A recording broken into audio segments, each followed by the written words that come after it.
Today, we have a fancy setup with our Marshfield colleagues joining us and being a part of the presentation. And we're going to be hearing from a cast of thousands from the nursing department about how they are creating a culture of civility on campus. And when it comes to question time, if you have a question to ask, if you could push this, you have one of these on the table in front of you. If you push the button once, it'll turn green, and then the Marshfield folks will be able to hear your question, and then turn it off so that it doesn't get crazy afterwards. Okay? So I'm just going to turn it over to Jeanette, who's the leader here, to introduce whatever else. Thanks. Wonderful. Thank you, Dr. Habholm. As she mentioned, I'm Jeanette Olsen, and I'm one member of the Creating a Culture of Civility Action Research Team. We have 5 nurse faculty members and 5 nursing students that are part of our team. And consistent with our team structure, we're going to take a team approach to our presentation today, starting with Dr. Rita Spearstad, who's going to provide some background to our project. I'm then going to talk about our methods as well as the first part of our 2-part quality improvement intervention. Then we're going to turn it over to Dr. Rachel Merkel in Marshfield, who will talk about the second part to that intervention. And finally, nursing student Hannah Sisto is going to talk about our results.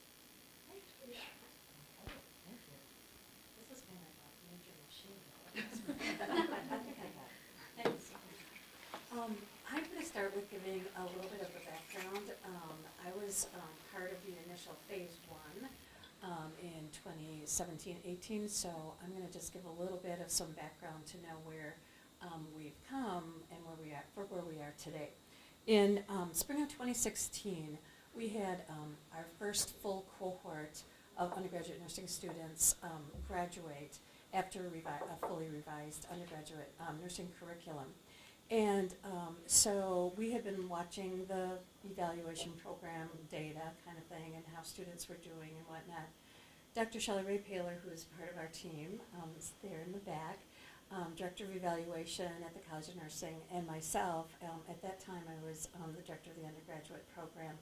And the two of us were watching that data and decided to, with kind of our other team members in leadership and whatnot, that we were going to do some interventions to hopefully promote more success for students in the areas that we were seeing need for that.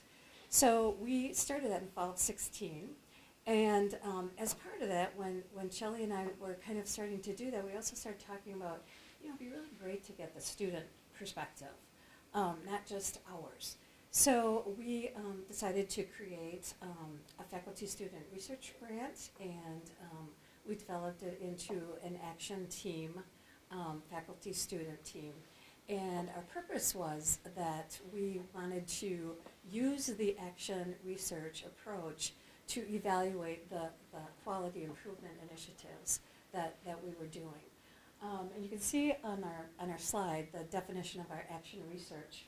A systematic research process involving data collection, data analysis, reflection and discussion among co-researchers with the goal of creating change.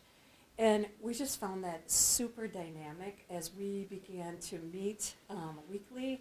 We reviewed what we wanted to do, and within just a couple of meetings we were really having some really rich discussion. Trust was developed, and Shelley and I couldn't help but notice the students were, as they were talking about the culture of learning and that kind of thing in the Department of Nursing, that there were lots of examples and kinds of sharing about incivility. And so then we kind of gave that feedback back with them, and initially it was kind of a little bit like, I don't think so. And then as we started to begin talking about it more, they were right on with us, and they said, yeah, this is really present. So that then became a variable that we also included in our QI initiatives. So that led to then we sent out an incivility survey to faculty and students, And so that was a very reputable tool that we had used and got lots of information back about that in terms of rating the incivility. And, and just even within our review of literature that we started with as well, we learned that the significance of incivility is very high and strong in higher education, but also in the healthcare system.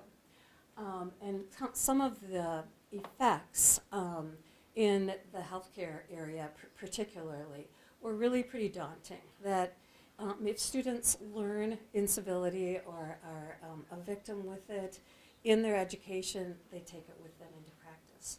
And then from there, because of it in practice, it was or is impacting the patient outcomes in a negative kind of way, which was really not a good thing as we were looking at.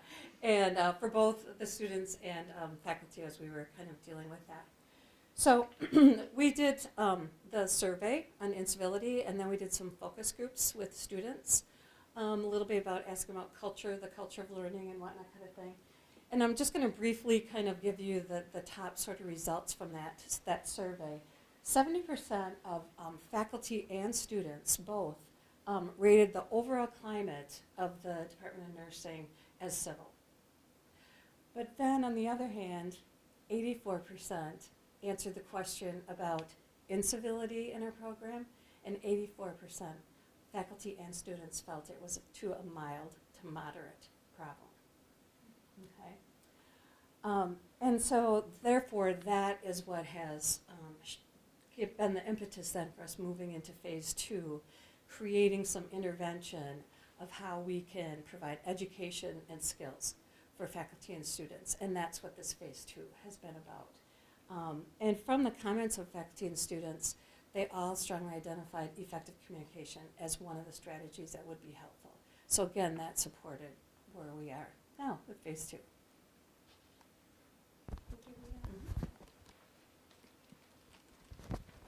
So all the background that Rita just explained really provided the interest and the motivation for a second phase for this initiative. And that led us to apply for funding again to look at an interventional type of approach to address incivility within the program. So our purpose as stated here is that we wanted to use that action research approach that Rita explained to identify, implement, and evaluate interventions for recognizing and responding to incivility among undergraduate nursing students and nursing faculty.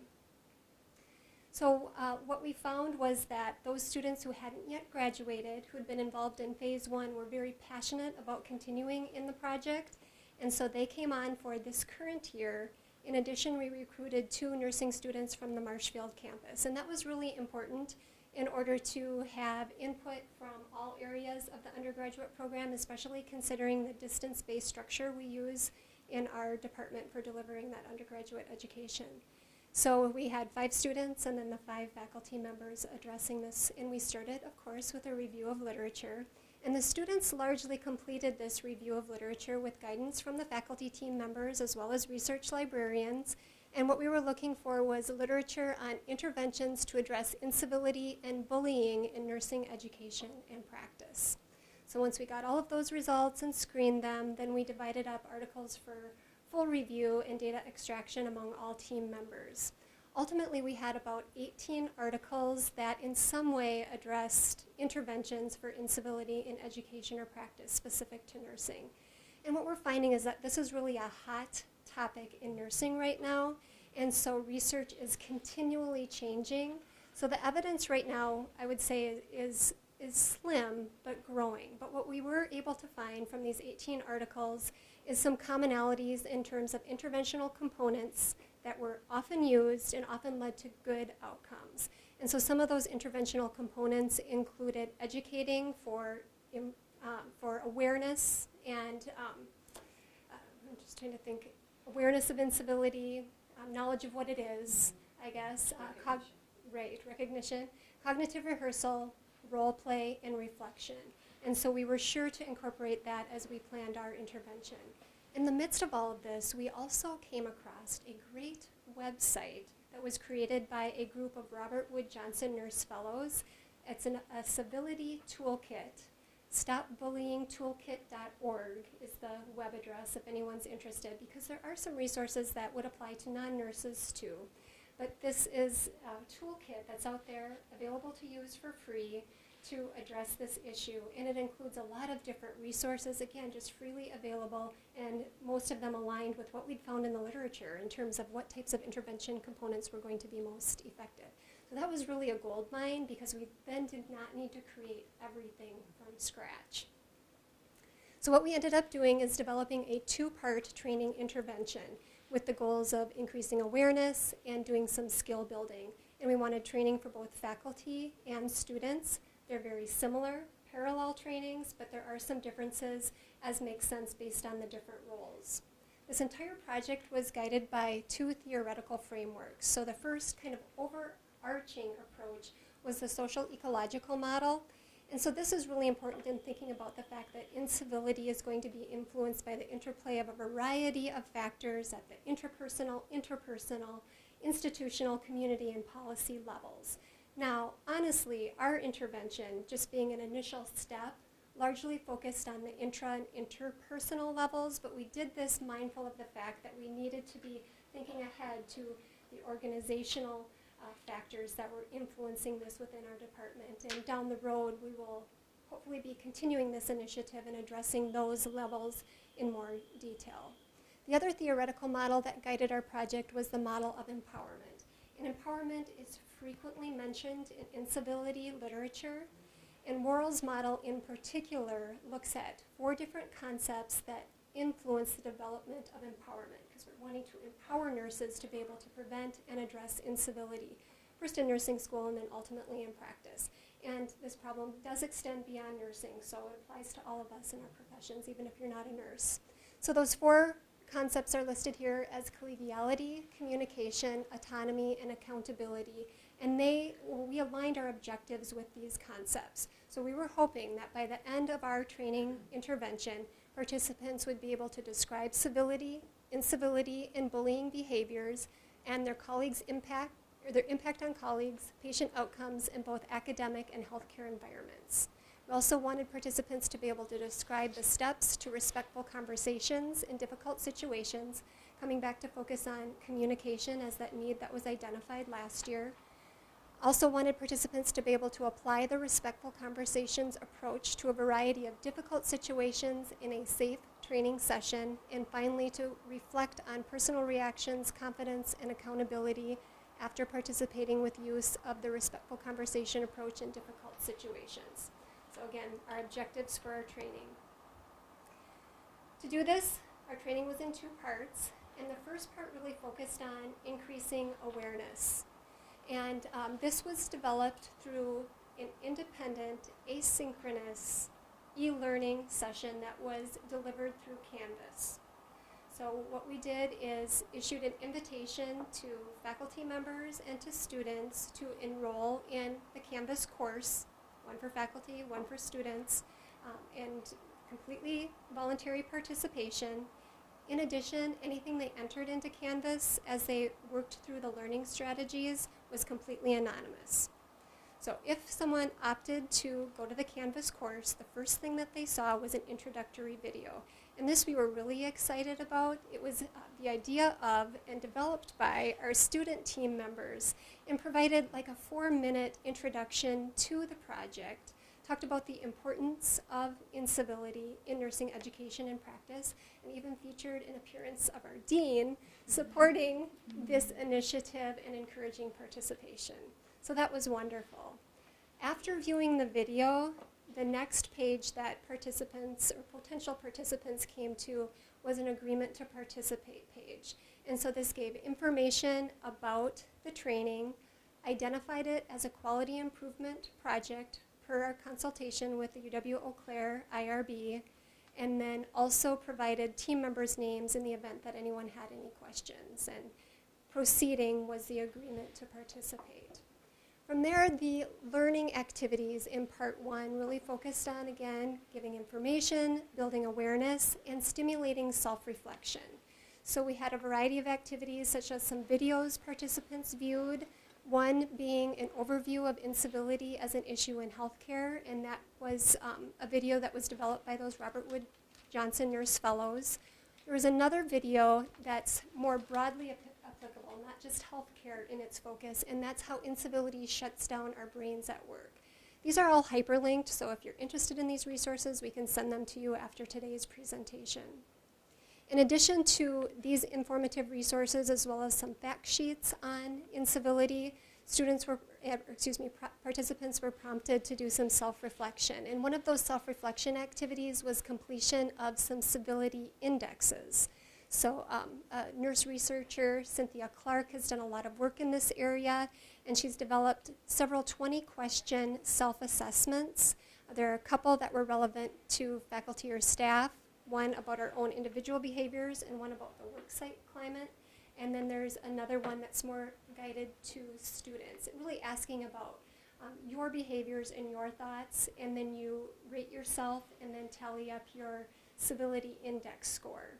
So we did ask participants to put their score into Canvas and to do some reflection, but again, all of that was anonymous.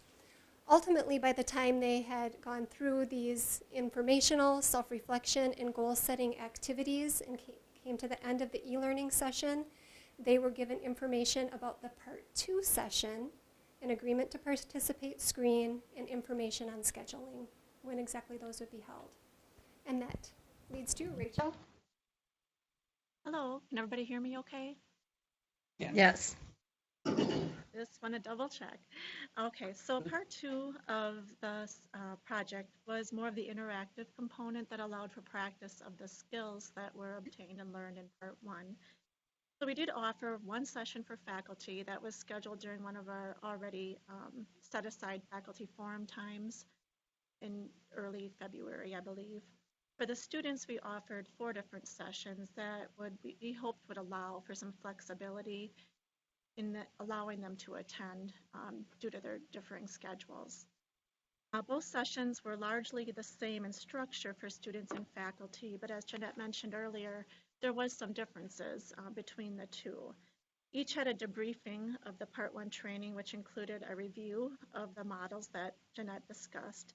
And we also included a review of the project objectives of the collegiality, the autonomy, communication, and accountability. And then a bit of history of where the project came from again. So attendees knew where we were coming from with this project. It just wasn't pulled out of the air. And the sessions went on to introduce the 5-step approach that we did find from the Robert Wood Johnson website, and I'll get into that in a minute here. And then we did more of an interactive cognitive rehearsal exercise with individual reflection and larger group discussion.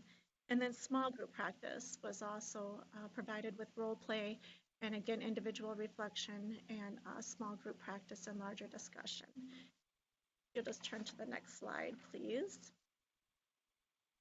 The 5-step approach that I mentioned that we found from the Stop Bullying Toolkit from the Robert Wood Johnson was we made little laminated cards of these and handed these out to the attendees. I think each of you were given one of those today. And what the hope with this was that individuals would be able to use these in the case that conflict would arise and uncivil behaviors needed to be attended to, and that they could use these as a way of planning that discussion and how to start that conversation with somebody and come prepared, feeling confident in their abilities and be able to address behaviors that they deemed uncivil. The tool is free to use, and that's why we were able to go ahead and provide these cards. During the session, we did review with them how to utilize the tool, giving focus to message delivery, and in particular, the situation, background, and impact, the SBI approach, as we referred it to. And then we moved into more interactive components of the session. The 5-step approach, really when we did talk about that as well, we felt that individuals would be able to reflect first of all in how to start a conversation and not just jump in unprepared, but being able to think about conversation starters and how to effectively resolve a situation. When we moved into the more cognitive rehearsal on the next slide, that was the more interactive component of our section, and it allowed practice of those skills that were given to them in part one. The first component was a video that we showed, depicted a scenario of uncivil behavior between the students and faculty. That each had differing scenarios. For the faculty, they had a student that was uncivil via email, and the student was requesting demanding changes to a grade. And for the students, it depicted a scenario of an RN being uncivil in a clinical situation. Worksheets were handed out during this time that had questions on them that prompted individual reflection, which we gave the attendees time for. And then also a small group discussion so that they could share their ideas within that smaller group of people. And then we brought the group back together for a larger discussion on thoughts and ideas of how the scenarios could be resolved. The videos did go on to provide examples of use of the SBI format and conflict resolution so that individuals could see how things would have been resolved in an ideal world, I guess. Whether or not things would actually come out that way, no one knows, but they did provide good examples of effective communication. For the small group work, or the role play, which we avoided use of that term just because some people aren't very keen on role play. So we kept, we referred to it more as small group work. We handed out packets. We put people randomly into groups of 4, and we hand out small packets that had different scenarios, each for the faculty and students. For the students, we had 2 different scenarios, one with a group member not contributing to group work, which we know can happen. Angie Stamba, right? Yep. And then uncivil staff nurse at a clinical site. And so within these packets, then each student was assigned a role that they would play, and we gave them time to work through the scenario as if they were the person within that situation. Again, we had worksheets in there that gave students and faculty time for individual reflection, and then coming together again as a small group. And then we did have a large group debriefing. For faculty, the scenarios we had included students talking in class, and then we also had an inattentive faculty member at a department meeting that was kind of disrupting those around them. Let's see. So I did mention the worksheets that were provided that did prompt the discussion, and I think that was something that was pretty beneficial during this whole process, because otherwise there wasn't a lot of direction into what we were looking for. The large group discussion and debriefing did help to review solutions that different groups did come up with, and it was surprising as to how some groups did view the situation differently and the different resolutions that they did come up with. The final wrap-up that we did, we had a few strategies or suggestions on how to manage situations.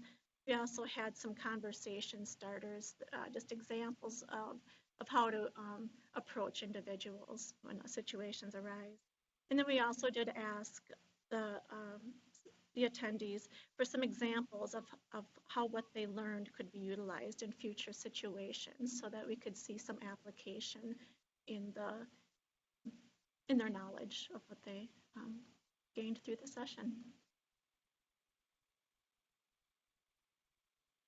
I will let Hannah go on to the next one. All right, so as far as the results, so for students, we found that they were very benefited from this process. I was actually part of the initial group last year, the phase 1 of this incivility research. And similar to us being excited about the topic of incivility being addressed, we found that our students felt the same way, our nursing students. So 98.6% felt that the e-learning module helped provide foundational information about incivility, which, as we mentioned earlier, was one of our goals. Secondly, 97% of students felt that the information will be very or extremely useful in practice. 98.6% of students were somewhat or extremely comfortable sharing information in the face-to-face session, which was definitely a concern as we were planning this. You know, we want to make sure that everyone felt comfortable sharing. And we really felt like the small group sharing sessions really helped the students feel comfortable not only with their group, but with sharing those ideas in the large group discussion later. So as we were kind of analyzing these themes based on the qualitative data from the evaluation survey, we developed some themes here. So the first one was the increased understanding, recognition, and strategies with uncivil situations. So we found that that was obviously a super important thing that students gained from this. Secondly, students gained enhanced confidence to address incivility. So this is not only important in the academic setting, but in future practice as well. They also gained skills for respectful communication, which ties back into our project from last year and what Rita mentioned earlier as well. Themes for information that students wish was included. Most of the students said nothing, which is probably not surprising to you guys. They just want to be done with the survey. But some of them did give us some feedback. Some people said that they wanted more scenarios of different situations. So a common theme that we saw throughout was more scenarios about future practice, which I totally agree. I will be graduating in May, and so I feel like that's always really beneficial to have situations that are going to apply directly to your future. We also had some feedback on some handouts that students would like to be seen in future sessions, including a self-care handout and a starter phrase handout. So even though we did a lot of role play and practicing with these situations, it'd be nice to just have, you know, a handout where you could just kind of look at it and you feel like you need to have a conversation with someone and just kind of help you start out the conversation, because that can be a really difficult part of having a conversation is what are the right words to say. So we felt like that feedback was very helpful. As far as the faculty and staff, 80% felt that the e-learning module helped provide foundational information about civility. Another 80% felt that it was useful in practice. Another 80% were neutral or felt comfortable sharing information in the face-to-face session. So we found that the faculty were a little more skeptical, but overall were benefited by this training as well.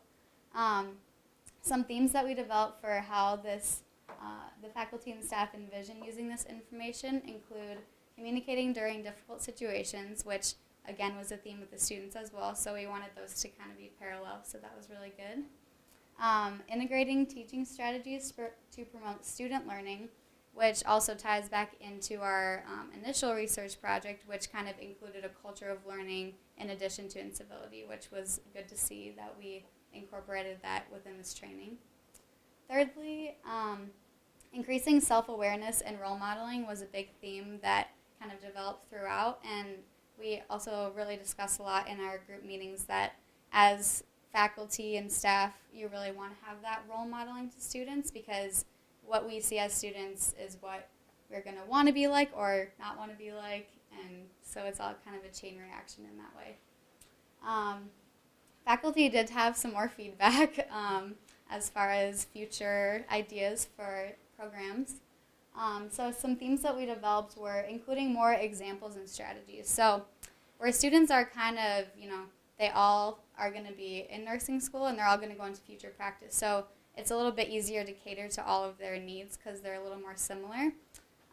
However, the faculty, we did have staff that really don't spend much time interacting with students. So some faculty indicated that they would like more examples or strategies that pertained more to their role in the College of Nursing.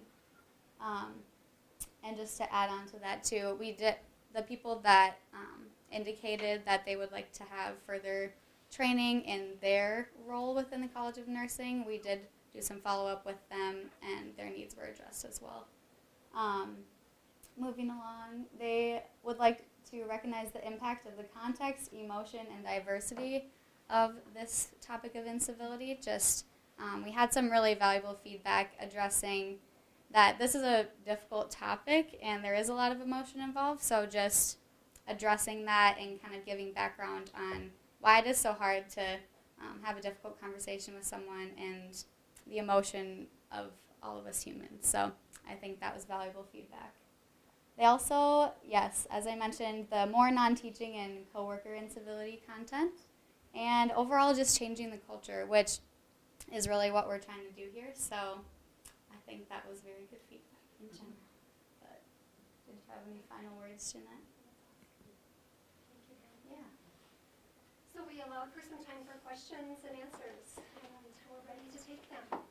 Don't forget to push your button if you want to ask a question.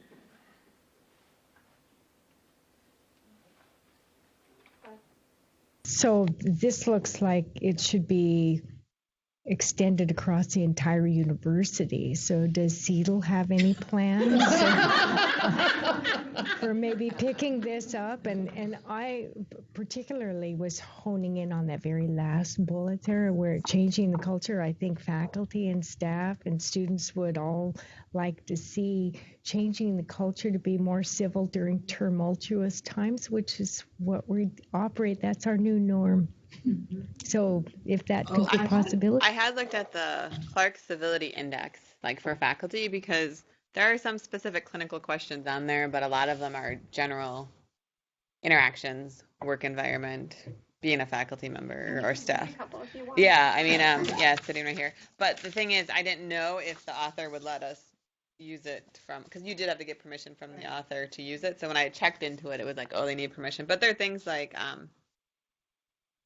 regard students as adult learners and expect them to succeed. You would say, do you believe that? Or, how ask yourself, how often do I do this? And then come to class prepared and use evidence-based teaching and learning strategies. Communicate respectfully and really listen. Believe students add value and meaning to the educational experience. So there's a lot of questions getting at what you do and then what your workplace is like. Avoid gossip and spreading rumors. Include and welcome new and current colleagues. There's a lot of parts of it. So I was interested. I didn't know if Clark would be willing to modify it for all work settings at the faculty level. And there were some questions that I think is elephant in the room. So we have a hierarchy of structure here, and expectations of who, kind of a caste system, I'll say. So where do we address that? That wasn't in the tool either. Like, do I think because I'm a faculty member that I have a higher status than other people in our environment? Like some of those questions, those are things I would think would be important to acknowledge and talk about too. Or does my position affect my interactions with others on campus because I feel I'm not valued? Those are things that I would like to see in a tool like that too. In the initial Incivility tool, which was by Clark as well. I think they can hear me. But yeah, we have that. That one we gave to faculty and students, and there was a portion in that where they could each rate behaviors, uncivil behaviors, and rate them how much they felt they were uncivil, kind of low, high, medium, whatever, and then how much did it actually occur in your department, in your area. So that's a whole other wealth of data that we have been processing but still need to sort out to really give to faculty and to students in a way so that where the differences are sort of at sometimes where faculty may think one behavior is extremely uncivil to them and yet students are like, that's not a big deal. So I think that's a real telling sort of thing too for that whole awareness sort of thing. I was just going to add on to what Rita was mentioning too, and mention that people are uncomfortable having these conversations. So we've had excellent leadership from our dean and our leaders in our department to carry this work forward to try to shift that culture.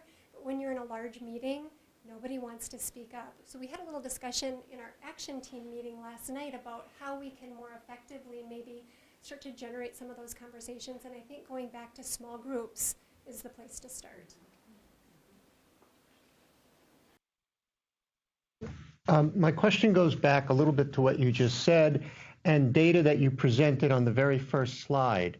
If I remember correctly, 70% of the respondents said that the learning environment was a civil environment and a civil culture, and yet 84% said that incivility was a mild to moderate problem. You started there, and I was wondering what you did early on to reconcile what appear to be somewhat contradictory expressions of opinion there. Those are two literally straightforward questions about rating the environment from 1 to 100 in terms of civil. Is it civil? How civil do you rate it? And then how do you rate the whole incivility within the department? And I think it's really interesting. I don't think we've had a lot of discussion yet about all of that. Personally, myself is kind of like we all kind of try to like see our environment and our department as nicey, how are you? Good, kind of thing. And yet, when you get to the real question, oh yeah, we got problems. I mean, I don't know. And that's just my own personal sort of. And I'm the Shelley Ray from there. And just the other piece, I think that first survey of last year's work was very different because there, as Rita and everyone's alluded to, some of the behaviors on there people did not really think of as incivil. And so that was a whole learning curve, I think, for anyone who participated in the survey itself, because a student that is interruptive or checking their phone during class kind of thing, thinking about that, some of that weaves into some of the microaggression kind of a literature that's out there now too. So I think that's the other piece, that we were informing people about what is considered incivil. And that, I think, ties into that dichotomy, perhaps, of, well, we're 70% civil, 73% actually, and 84% mild to moderate. At least we didn't have a high rate of incivility. I think that was good news for us, but still that mild to moderate told us, well, we can improve, and where can we go from there? Was the mild, I couldn't remember, I took the service, but the mild moderate, were they asking you specific examples of things or gave you a little definition? She aggregated, I believe, some from factoring. There were actual things like that phone that you Correct. or not. So once you actually got into the behaviors, people were. My Sorry, question Rachel. is, where did you define incivility? In the survey or prior to sending out the survey? Do I press the button? No, just green light. Green light. And then you sent out one survey, and at the end you sent out another survey? In the phase one? The final phase. How did you get the results for the final phase? For this year's intervention, it's really program evaluation results that we have this year. Since we just did that 2-part intervention with the e-learning activity and then about 1.5 to 2 hour face-to-face session, and then at the end of that did a survey to collect some evaluation information about the program. Okay. What did you like? What should be added? What might be helpful? We really haven't done a follow-up survey to see if we've shifted the culture. So that's something that I think maybe next year we may want to explore and repeat that full survey. And one thing that may be a little bit confusing is what they administered last year was Clark's full survey on incivility in nursing education. What we took this year, as was embedded in that e-learning activity, was an abbreviated index. So doesn't have the same rigor behind it as that full research survey. So we need to do that at some point in the future to see if we really have shifted culture. And then to get everyone thinking of incivility, when did you say this is what it is? In the e-learning. Yeah. Right, so in the e-learning with both faculty and students, not in that initial survey we did without giving them kind of that full definitions. Okay.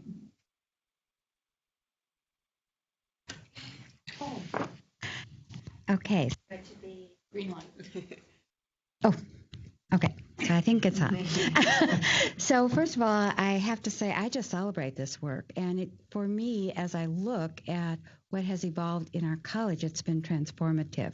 And I think it has the potential to be even more transformative. A good example of that is after we did the workshop with faculty and staff, it was clear that our professional academic staff had unique questions and our support staff had unique questions. So I met with both groups, and the incivilities within their daily work life became very clear and visible. And so that helped us to create some plans and take some initiatives to address that. So that was not an intended outcome, but it was an outcome of what has transpired, and I celebrate that. So I also want to say this has rolled into now our mission, vision, and values as well. We've looked at beginning a new strategic plan in our college, starting with looking at the mission, vision, and values. And I celebrate that this has rolled into it. So to me, that's also an indication people see it as important. I'll just provide just it's not really a question, but just as a new instructor in the School of Nursing, I think it also created such a positive impression on me of like what a great place this is that people are working on it. So I'm also curious just about retention of faculty and staff and any impact that might have. And if you're looking into that in the future. There's a question. I knew I had one. We haven't specifically identified that as a metric, but we are talking about next steps as we continue to tie up this year's work. One thing I'm gonna add, we talked about this a little bit yesterday, but one thing that we as faculty student team, action team, was foreseeing possibly of having something related to civility, incivility at certain points through the program in terms of informational and skills building and that kind of thing. And actually on the student portions, there was a student that made that same.